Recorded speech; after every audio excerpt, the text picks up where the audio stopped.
ওয়ালাইকুম রহমতুল্লাহি ওয়া বারাকাতুহু।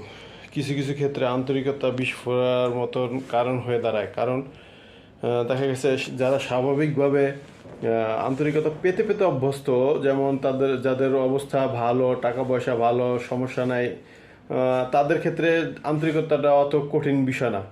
কিন্তু যারা যাদের আন্তরিকতার দরকার, মানুষ তাদেরকে আন্তরিকতা দেখায় না, বা মানুষ স্বার্থ ছাড়া তাদেরকে কাউকে আন্তরিকতা দেখায় না।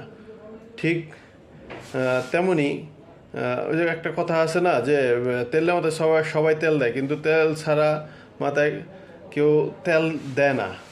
যেমন উদাহরণ দিয়ে বুঝাই, যেমন বাংলাদেশ ক্রিকেট দলের খেলোয়াড়দের কথা বলি, যে তারা তো সবসময় আন্তরিকতা পেতে পেতে অভ্যস্ত, এই জন্য তাদের কাছে আন্তরিকতা ডাল ভাতের মতোই মনে হয়। আর স্পোর্টসম্যানশিপের জন্য যেটা প্রয়োজনীয় বিষয়, যেমন ম্যাচের আগের দিন রাত্রেবেলা অনেকেই পার্টি করেন, বা বিভিন্ন প্রবাসীদের দাওয়াতে তাদের যেতে হয়, যার দরুন তাদের খেতে খেতে অনেক রাত হয়ে যায়, লেট নাইট পার্টি দেয়।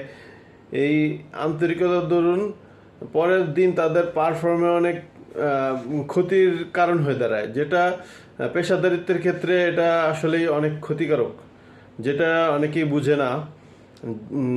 আর পেশাদারিত্ব যারা পেশাদারিত্বের ক্ষেত্রে কড়াকড়ি থাকবে, তারাই একমাত্র কাজে কর্মে সফল হতে পারবে ইনশাল্লাহ।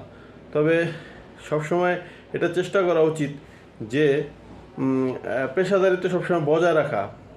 আন্তরিকতা, হ্যাঁ, আন্তরিকতা যদি দাওয়াত দেয় মানুষ, তাহলে আন্তরিকতার সহিত বলে দেওয়া যে আমি এরকম এরকম এই পার্টিতে এতটুকু সময় যেতে পারবো, এর বাইরে যেতে পারবো না। অতএব আল্লাহ তাআলা আমাদেরকে এই বিষয়ে সঠিক বুঝদান করেন। আমি